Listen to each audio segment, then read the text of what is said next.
I'm pleased to bring in our panel right now, former CIA analyst Fred Fleitz. He's also former NSC Chief of Staff, Vice Chair of America First Policy Institute.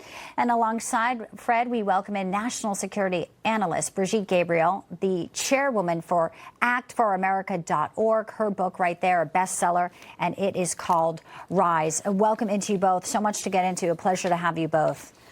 It's good to be here. Thank you. You know, we talk about some of these trade deals.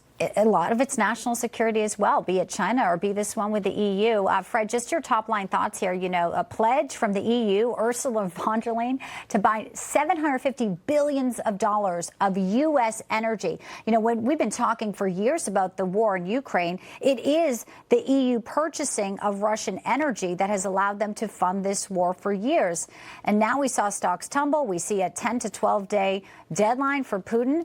Do you think this is enough? Are the walls closing in on him now, even before the potential for harsher sanctions? First, I can't overestimate the significance of the EU trade deal. A month ago, the EU was vowing that they were going to fight to the end. They were not going to make a deal with Trump. But I think we're seeing that success breeds success.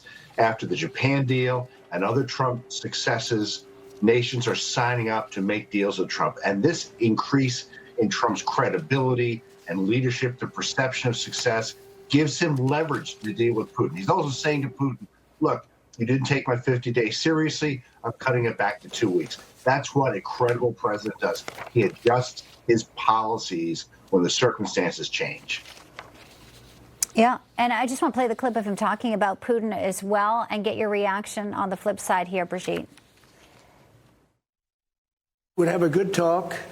And it seemed on, let's say, 3 occasions, it seemed that we were going to have a ceasefire and maybe peace, and you divide it up and you do whatever you have to do, that obviously to get to the end. And all of a sudden, missiles are flying into Kiev and other places. And I say, what's that all about? I spoke to him 3-4 hours ago, and it looked like we were on our way. And then I'd say, forget it, and I'm not going to talk anymore. You know, this has happened on too many occasions, and I don't like it. I don't like it. 10 to 12 days is not a long window here. Putin has a big decision to make, Brigitte. He has a very big decision to make. And look, President Trump sets a deadline. And he sent an already very important message to the world when Iran did not meet the deadline of 60 days. And the day after Israel launched its attack, and America came to Israel's aid and destroyed the nuclear reactor in Iran. And so when you look at Russia right now, Putin needs to listen to Trump. Trump is on his wits' end with Putin. He now realizes that Putin was just dragging, stalling, using every tactic to just buy time. President Trump is on to him. He gave him now this short notice of 2 weeks. And if Putin doesn't listen, he needs to realize that President Trump will use everything at his disposal to do what he believes is right in order to bring peace to Ukraine and stop the Russian aggression against Ukraine. Well, trade continues to be a story when it comes to China. U.S. and China holding their first talks today in Sweden. You know, this is an important piece, Fred. We know China an adversary, and there's this talk that President Trump and Xi may actually be face-to-face later this fall at the summit there. You know, they've had some, you know, as you talked about, not glossing over some of these major deals. China would be another incredible one to add to the list here, as we mentioned, Japan and Indonesia, the EU and the UK. It would be, but trade with China is a harder problem to solve because China's cheating on trade and their exploitation of global trade is so severe. Now, a truce in U.S.-China trade tariff war is supposed to end on August 12th. They're talking right now that there may be additional 90-day extensions of that because these negotiations are so tense. They also involve critical minerals, the export of fentanyl chemicals that are making fentanyl to come into the United States.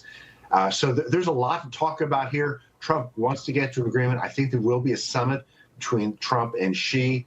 But what I'm hearing right now is there probably isn't going to be an agreement in August, and there'll be at least one 90-day delay.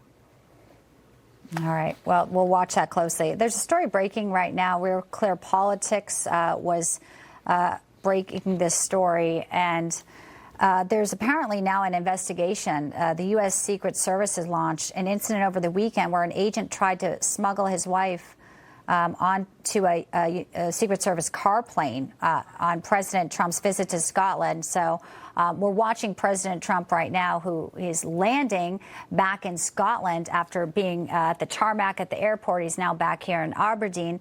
But when we hear about this, Brigitte, another concern, the Secret Service investigating what they say is a Phase 1 agent, new trainee.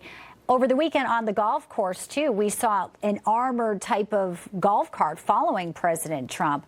But the Secret Service has really been looked at as the massive failures at Butler, at his golf course, we know, in West Palm Beach, avoiding that Ryan Ruth assassination attempt, and now this. Your reaction to what we're hearing about potential and this new investigation here?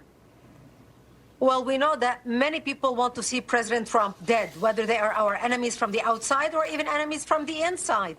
And this is just another wake-up call and a reminder to the importance of security around the president and why we need to vet everybody, double vet them, do whatever is required. It is such a shame that it takes a continuous reminder like this to realize why we need to be on our A game when it comes to the security of the President of the United States, especially this president who is ruffling a lot of feathers in order to protect America outside as well as within the inside.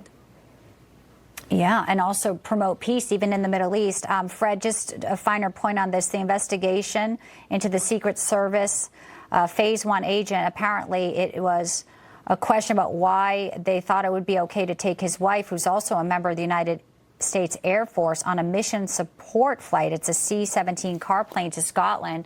You know, we await more details on this, but you know, when you hear Secret Service, another investigation, another potential, you know, security presentation for, you know, President Trump, it is disturbing on many levels, since we still have so many questions about Butler and about Ryan Ruth.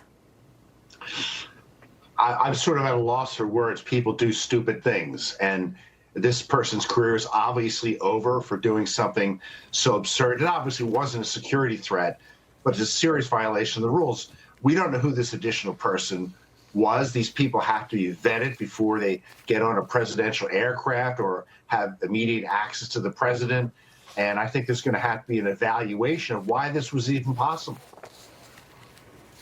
Yeah, how did they get to have this point here? You're right. Again, live pictures here, folks. President Trump has touched back down at the golf course in Aberdeen, Scotland, on this trip where he started the day alongside UK Prime Minister Keir Starmer. Fred Fleitz, Brigitte Gabriel, great to have you both with us. Thank you for your thoughtful comments and analysis today on the breaking news as well, with Vladimir Putin and the new deadline President Trump has set. Appreciate you both. Good to be here. Thank you.